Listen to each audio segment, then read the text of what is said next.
Hi friends, last వీడియోలో మనం tolerance groups అంటే ఏంటి, tolerance group for GL accounts, అలాగే టాలరెన్స్ గ్రూప్ ఫర్ ఎంప్లాయీస్ అంటే ఏంటో తెలుసుకుందాం.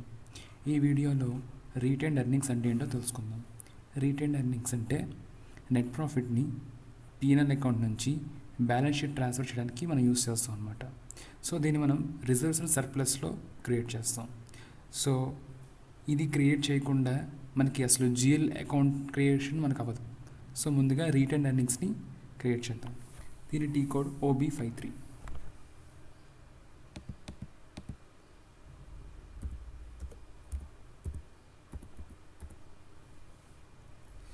ఇక్కడ చార్ట్ ఆఫ్ అకౌంట్స్ ఇవ్వాలి. మన chart of account toll.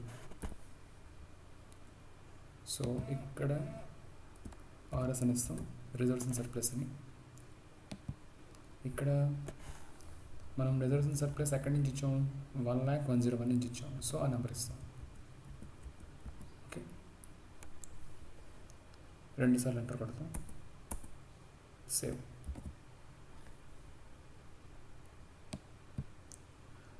So రీటర్నింగ్స్ అకౌంట్ ఇది. సో ఇప్పుడు జిఎల్ అకౌంట్లోకి వెళ్ళి రిజర్వ్స్ అండ్ సర్ప్లస్ సంబంధించి రీటర్న్ ఎర్నింగ్స్ అకౌంట్ క్రియేట్ చేద్దాం. రిటర్న్ జిఎల్ అకౌంట్ క్రియేషన్కి టికో /FS00 ఇక్కడ ఫోలోని ఇస్తాం. ఇక్కడ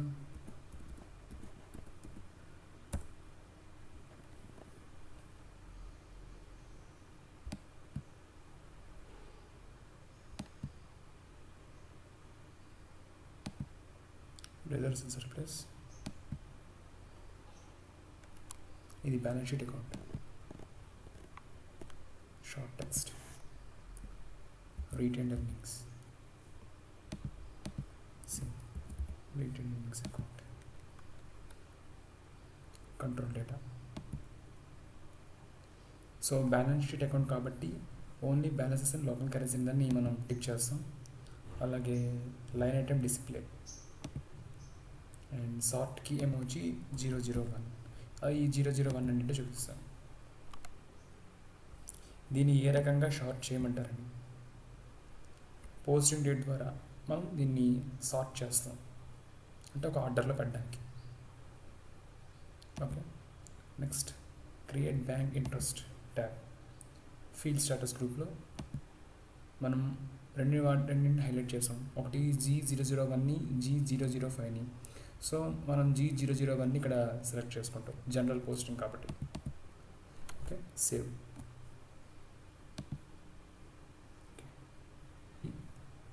సో ఈ వీడియోలో రీటైన్డ్ ఎర్నింగ్స్ అంటే ఏంటి, రీటైన్డ్ ఎర్నింగ్స్ సంబంధించి జిఎల్ అకౌంట్ ఎలా క్రియేట్ చేయాలో తెలుసుకున్నాం. నెక్స్ట్ వీడియోలో మిగిలిన జిఎల్ అకౌంట్ని క్రియేట్ చేయాలి. నా వీడియో మీకు నచ్చినట్లయితే కామెంట్ చేయండి, లైక్ చేయండి, సబ్స్క్రైబ్ చేయండి. Thank you.